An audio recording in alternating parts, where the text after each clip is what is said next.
बहाना करके राजा को सोनम पहाड़ी कोरसा इलाके में लेकर गई थी।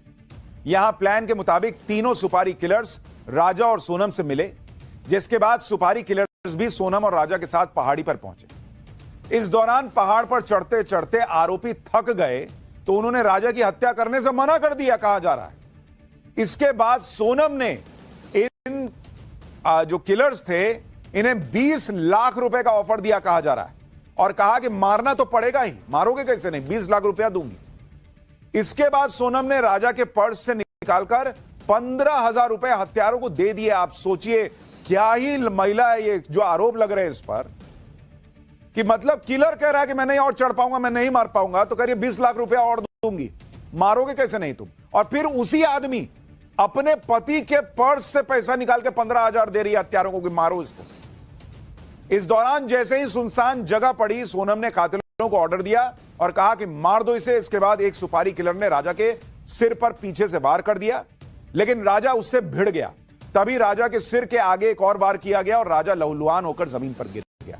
इसके बाद जब कातिल उसे खाई में फेंकने लगे तो सोनम ने इसमें भी हत्यारों की मदद की, कहा जा रहा है।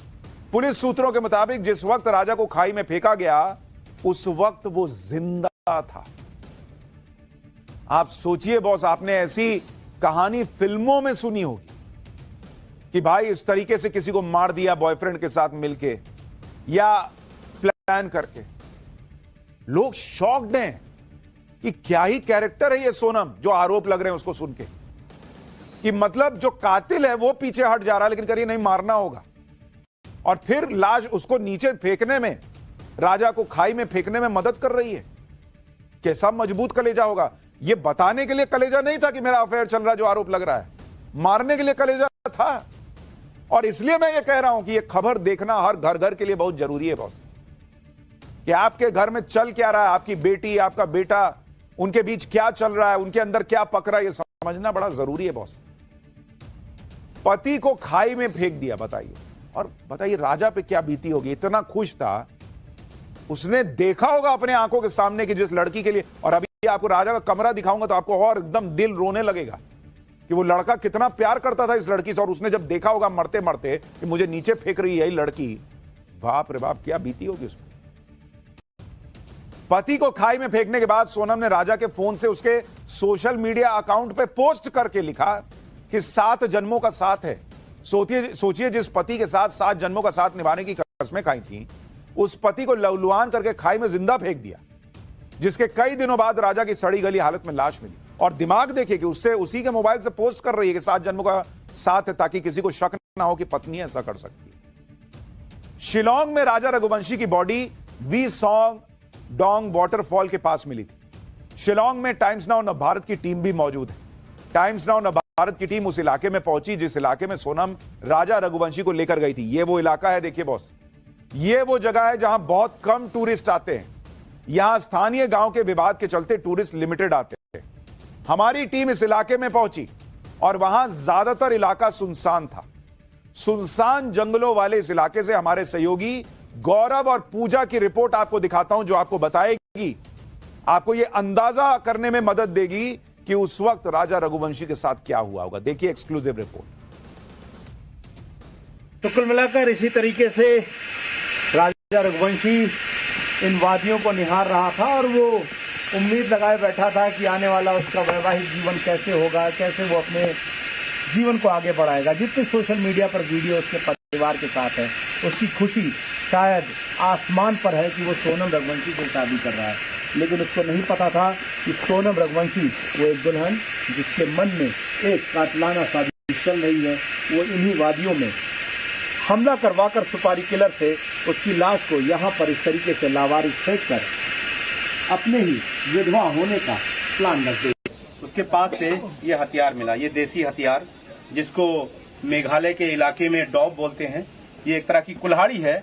और जब पुलिस ने डेड बॉडी को वहां से अपने कब्जे में लिया तो ये हथियार मिला। और ये हथियार मेघालय में भी इस्तेमाल होता है, लेकिन उसकी जो बनावट थी वो दरअसल मेघालय की नहीं थी, वो गुवाहाटी की थी। ऐसे में पुलिस को शक हुआ कि अगर लूटपाट के हिसाब से घटना हुई है तो वहां पर हत्यारों ने मेघालय के हथियार इस्तेमाल किए होते, लेकिन वहां पर तो ये गुवाहाटी की बनी हुई डॉब इस्तेमाल हुई थी। इसकी बनावट लोकल मेड नहीं थी, क्योंकि सोनम रघुवंशी की कोशिश ये थी कि इस पूरे हत्याकांड को लूट की वारदात की तरह दिखाई जाए। लेकिन जहां से ये बरामद हुआ, ये दरअसल मेघालय का स्थानीय हथियार उस तरीके से प्रतीत नहीं हो रहा था, क्योंकि उसके बनावट में फर्क था। राजा की हत्या के बाद सोनम 17 दिनों तक गायब रही और फिर अचानक शिलांग से 1200 किलोमीटर दूर गाजीपुर में मिली। तो आखिर इतने वक्त तक सोनम कहां थी?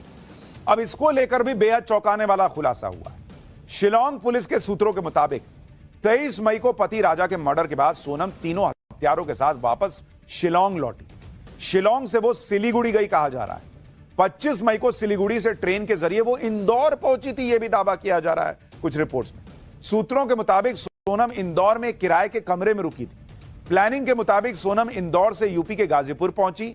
शिलांग पुलिस के मुताबिक राज ने ही सोनम को एक ड्राइवर के जरिए वाराणसी में ड्रॉप किया था, जहां से वो गाजीपुर तक पहुंची। सूत्रों के मुताबिक सोनम सरेंडर के लिए गाजीपुर नहीं गई थी, बल्कि वो नेपाल भागने के लिए निकली थी। लेकिन बॉयफ्रेंड राज कुशवाहा के पकड़े जाने के बाद वो टूट गई। उसे लगा कि वो भी अब बच नहीं सकती, इसलिए उसने गाजीपुर में ही पुलिस के सामने सरेंडर कर दिया। सोनम और राज कुशवाहा ने राजा की हत्या के बाद बड़ी चालाकी से आगे की प्लानिंग भी की थी, यह भी दावा किया जा रहा है।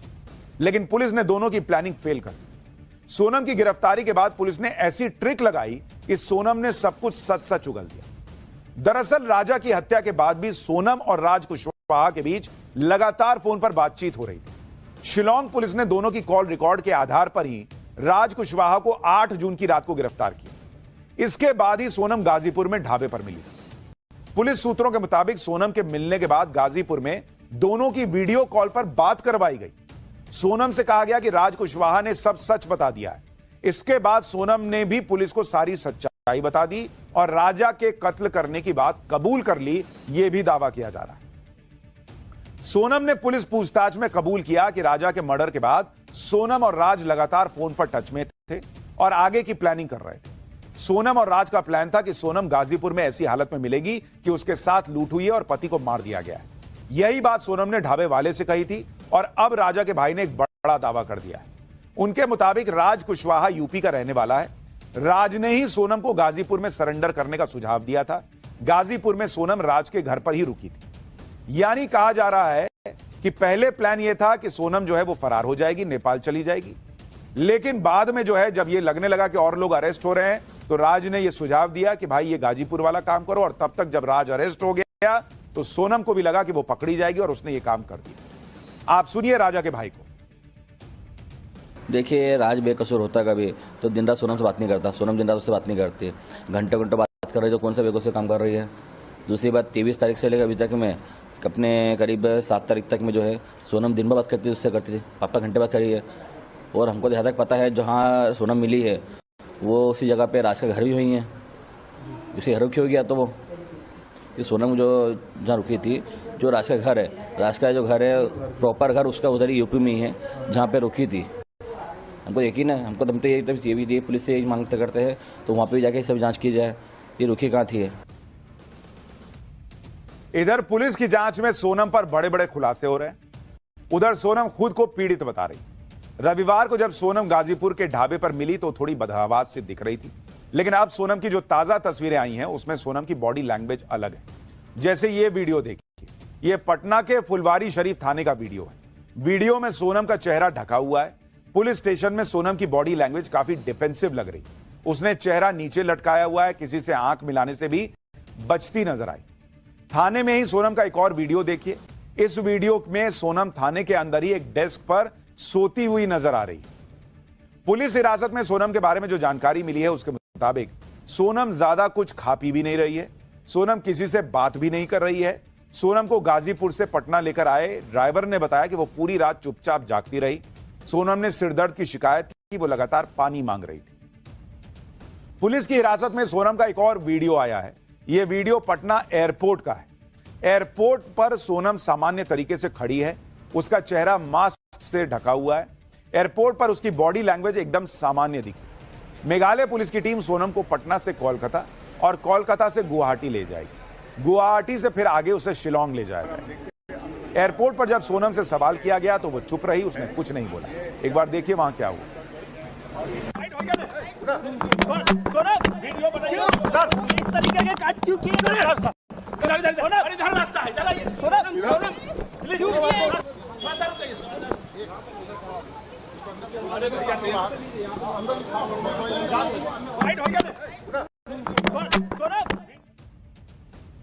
सोनम का जो सच सामने आ रहा है उससे सबसे ज्यादा सदमे में राजा रघुवंशी का परिवार है। इंदौर के रघुवंशी परिवार ने कभी सपने में नहीं सोचा था कि उनकी नई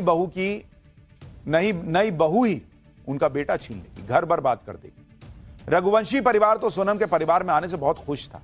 शादी के बाद सोनम का बढ़िया स्वागत हुआ था। राजा और सोनम के बेडरूम को बढ़िया तरीके से सजाया गया था।